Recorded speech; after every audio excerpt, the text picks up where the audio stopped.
भगवान विष्णु त्रिलोक के पालनकर्ता। सनातन धर्म में त्रिदेवों में भगवान विष्णु को सृष्टि का पालनकर्ता माना जाता है। ब्रह्मा जहां सृष्टि करते हैं और शिव संहार करते हैं, वहीं विष्णु इसे बनाए रखते हैं। उनकी महिमा, करुणा और न्याय की कहानियां पुराणों और वेदों में भरी पड़ी हैं। उनकी सबसे प्रसिद्ध पहचान है उनके 10 अवतार, दशावतार, जिनके माध्यम से उन्होंने समय समय पर पृथ्वी पर धर्म की रक्षा की और अधर्म का नाश किया। क्षीर सागर में निवास और शेषनाग पर शयन। भगवान विष्णु का निवास स्थान क्षीर सागर, दूध का महासागर है। वे वहां आदिशेष शेषनाग पर शयन करते हैं। उनकी पत्नी देवी लक्ष्मी, जो धन और समृद्धि की देवी हैं, हमेशा उनके चरणों में विराजमान रहती हैं। उनके एक हाथ में सुदर्शन चक्र है, जिससे वे दुष्टों का नाश करते हैं। दूसरे में शंख है, जो विजय का प्रतीक है। तीसरे में गदा है, जो शक्ति का प्रतीक है। और चौथे में पद्म कमल है, जो पवित्रता और सौंदर्य का प्रतीक है। गजेंद्र मोक्ष करुणा की अद्भुत कहानी। एक बार की बात है, एक शक्तिशाली हाथी गजेंद्र अपने झुंड के साथ एक तालाब में जल क्रीड़ा कर रहा था।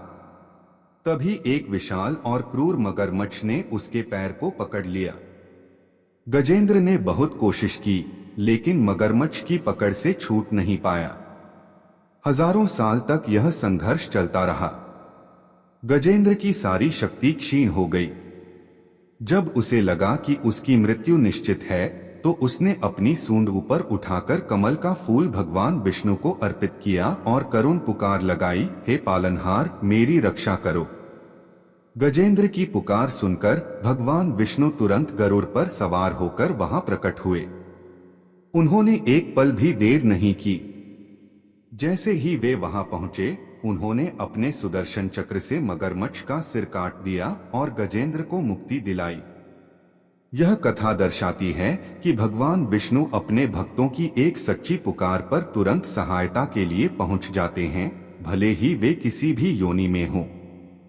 यह कथा यह भी सिखाती है कि अहंकार और शारीरिक बल पर विजय हमेशा आध्यात्मिक और सच्ची भक्ति की ही होती है। वामन अवतार, ज्ञान और समर्पण का पाठ। एक बार बलि नामक एक अत्यंत शक्तिशाली और दानी असुर राजा हुआ। उसने अपने बल से तीनों लोकों पर अधिकार कर लिया था। स्वर्ग के देवता भी उससे भयभीत थे। बलि अपने दान और तपस्या के लिए प्रसिद्ध था, लेकिन उसके अहंकार ने उसे अंधा कर दिया था। देवताओं ने भगवान विष्णु से सहायता मांगी। भगवान विष्णु ने एक वामन बौने ब्राह्मण का रूप धारण किया और बलि के पास पहुंचे। उस समय बलि एक बड़ा यज्ञ कर रहा था और सभी को दान दे रहा था। वामन ने बलि से केवल 3.5 कदम भूमि दान में मांगी।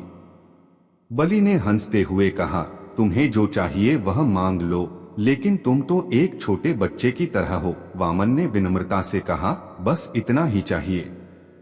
जैसे ही बलि ने जल से भरे पात्र को हाथ में लेकर दान का संकल्प किया, वामन ने अपना विशाल रूप धारण कर लिया। उन्होंने पहले कदम में पृथ्वी को नाप लिया, दूसरे में आकाश को और तीसरा कदम रखने के लिए कोई जगह नहीं बची। बलि ने अपना अहंकार त्याग कर कहा, हे प्रभु, अब मेरे पास कुछ नहीं है। तीसरा कदम मेरे सिर पर रखिए। भगवान विष्णु ने बलि के सिर पर तीसरा कदम रखा और उसे पाताल लोक का राजा बना दिया। इस तरह उन्होंने बलि का अहंकार तोड़ा और तीनों लोकों को मुक्त कराया। यह कथा सिखाती है कि अहंकार भले ही कितना भी शक्तिशाली क्यों न हो, वह अंत में ज्ञान और विनम्रता के आगे झुक ही जाता है। इन कथाओं से यह स्पष्ट होता है कि भगवान विष्णु सृष्टि के रक्षक हैं, जो हर युग में धर्म की स्थापना और भक्तों की रक्षा के लिए अवतरित होते हैं। उनका चरित्र प्रेम, करुणा और न्याय का प्रतीक है। भगवान विष्णु की भागवत कथा सृष्टि से मोक्ष तक का महाकाव्य। श्रीमद् भागवत महापुराण, जिसे भागवत के नाम से जाना जाता है, हिंदू धर्म के 18 महापुराणों में से एक है।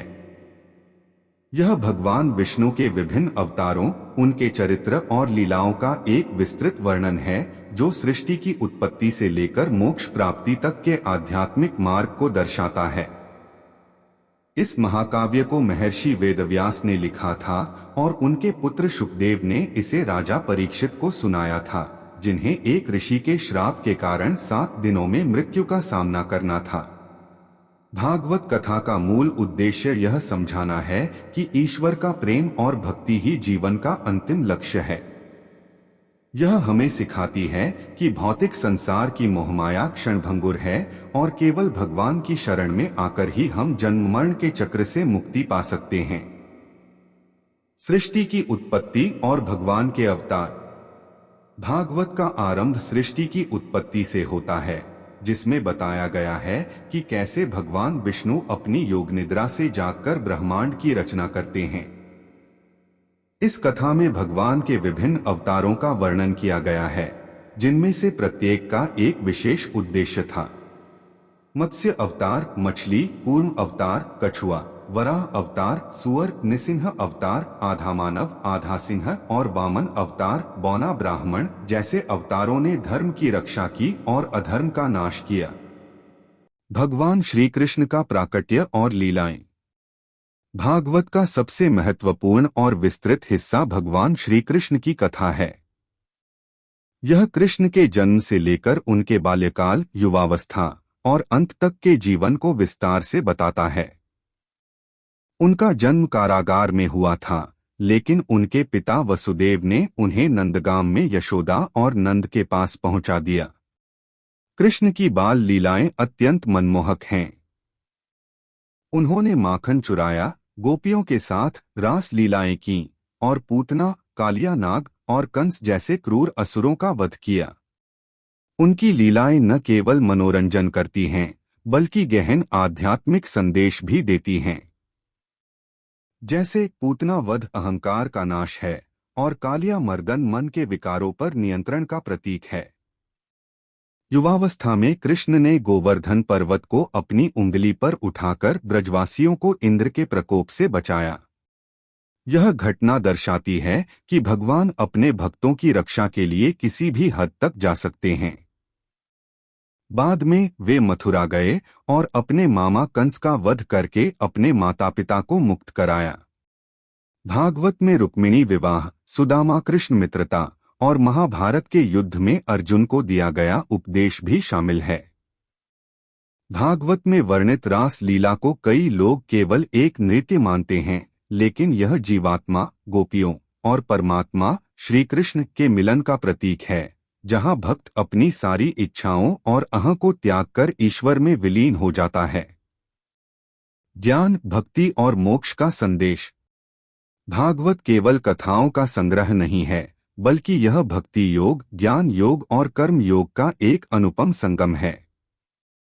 राजा परीक्षित को शुकदेव जी ने जो कथा सुनाई, उसका सार यह था कि मृत्यु से भयभीत होने की आवश्यकता नहीं है, क्योंकि आत्मा अमर है। सच्चा ज्ञान यह है कि हम अपने जीवन को भगवान की भक्ति में समर्पित कर दें। भागवत में यह भी बताया गया है कि कलियुग में भक्ति ही मोक्ष का सबसे आसान और प्रभावी मार्ग है। इस युग में केवल हरि नाम का जप करने से ही मनुष्य भवसागर से पार हो सकता है। यह हमें सिखाती है कि सच्चा सुख और शांति बाहरी वस्तुओं में नहीं, बल्कि हमारे भीतर भगवान के साथ हमारे संबंध में है। इस प्रकार भागवत कथा सिर्फ एक धार्मिक ग्रंथ नहीं, बल्कि एक जीवन दर्शन है, जो हमें प्रेम, करुणा, त्याग और भक्ति के मार्ग पर चलने की प्रेरणा देता है और अंततः हमें जीवन के परम लक्ष्य। आप लोगों को यह कथा कैसा लगा? अगर अच्छा लगा तो वीडियो को लाइक और चैनल को सब्सक्राइब कर लीजिएगा। तो धन्यवाद, मिलेंगे अगली कथा में। राधे राधे, जय श्री कृष्णा।